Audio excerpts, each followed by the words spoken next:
ته خدای چې بخونکی او مهربانه دی. د سلیم لالا د خبرو نه پس خو زما د خبرو څه توک هم نه جوړېږي او بیا چې د روخان یوسفزۍ غونډه کې خلک د افسر افغان غونډه کې او د نیازک خان غونډه کې خلک ناست نو خبره ډېره ګرانه شي. خو بیا هم تقاضا راغوښتې م نو یو څو لنډې خبرې به ستاسو مخې ته کېږم. زما عزیزانو چې څنګه ستاسو په علم کې را چې 21 فروری په دې ټوله نړۍ کې د مورنو ژبې د نړیوالې ورځ په حیثیت باندې لمانځل کېږي. سوال دا پیدا کېږي چې دا 21 فروری یې ولې وټاکله؟ په 21 فروری کال 1952 کې چې کله مشرقي پاکستان او مغربي پاکستان یعنی موجوده بنگلادیش زموږ حصه وه، نو څه طالب علمانو په ډاکا یونیورسټۍ کې احتجاج کړی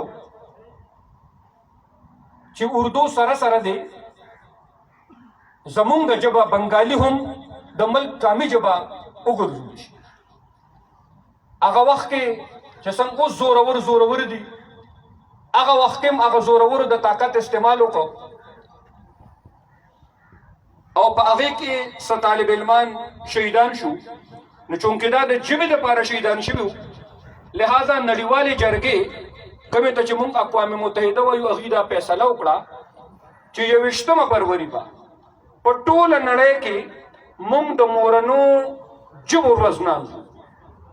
دا خو یو طرف ته دغه شهیدانو ته چې کوم دی خراج تحسین دی چا چې د ژبې لپاره قرباني ورکړې او لالا چې څنګه خبره وکړه چې بھائی دا قرآن حکیم حکم دی. نو قرآن حکیم کې په سورہ ابراہیم کې اللہ رب العزت فرمائی وما ارسلنا من رسول الا بلسان قومه.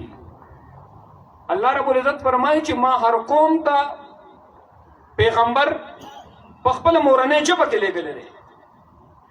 پیغمبر چونکې استازي او د پیغمبر کار خلق د تیارو نه رڼا ته راوستلي، د پیغمبر کار غورځېدلي خلق راوچتولي او د پیغمبر کار خلق د ناکامو نه کامیابۍ طرف ته راوستلي.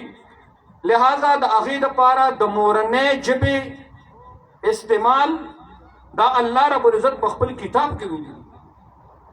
څنګه چې سلیم لالا خبره وکړه چې د کوم ژبه عربي و نو محمد رسول الله صلی الله علیه وسلم عربي وي او مذهبي کتاب هم په عربي کې چې خلک پوه شي. لہذا مورنۍ ژبه انتهایی اهم ده او انتهایی ضروري ده. تاسو ته دا پته وي چې دې ټیم کې په ټوله نړۍ کې د 200 د پاسه ژبې ویلې کېږي.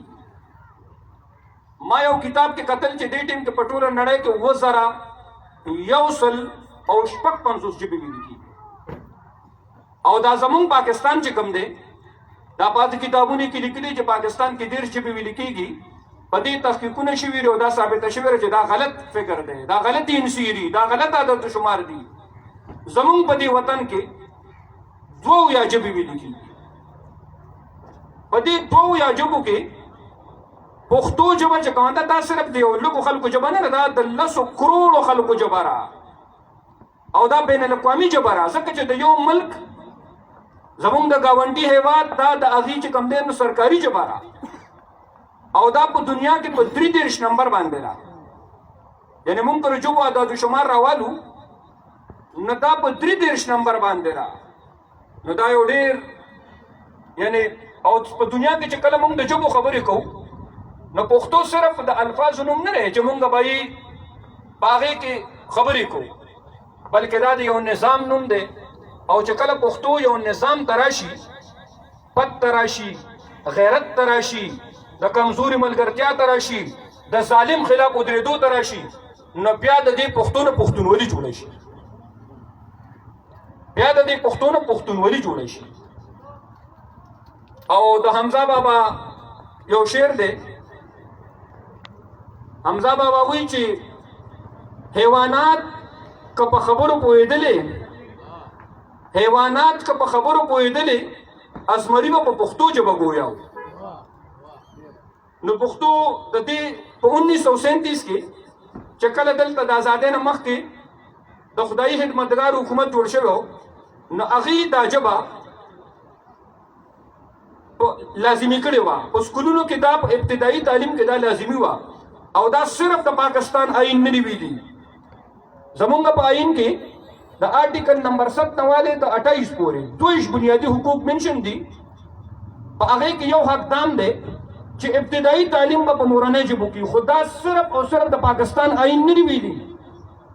دا نړیوالې جرګې هم په انساني حقوقو کې ویلي دي. د اقوام متحدې په اعلامیه کې هم دا شته چې ابتدایي تعلیم به په مورنو ژبو کې. مورنۍ ژبه څه وي؟ مورنۍ ژبه هغه ژبه وي چې په کومه کې مونږ خوب وینو. مورنۍ ژبه هغه وي چې په کومه کې زه په انتهایی جذباتي صورتحال کې خپل احساسات او محسوسات او خپل جذبات نور انسانانو سره شریکولی شم. دغه مورنۍ ژبه وي. خبرې خو ډېرې دي، خو چونکې زمونږ د ډېر لرې لرې نه مېلمانه راغلي دي، نو خپله خبره به د حمزه بابا په دې یو څو شعرونو باندې ختم کړم چې حمزه سفر که د حجاز وي نو هم پښتو کې 3 باباګان دي بس: خوشحال بابا، عبدالرحمن بابا او حمزه بابا. نو حمزه بابا وایي چې حمزه سفر که د حجاز وي نو هم زه د پښتون د قافلو سره ځم، بیا به بهار شي د پښتو په ژبه ګني خالق له به ګیلو سره ځم، او وایي اغیار چې د دوزخ ژبه ده زه به جنت ته د پښتو سره ځم.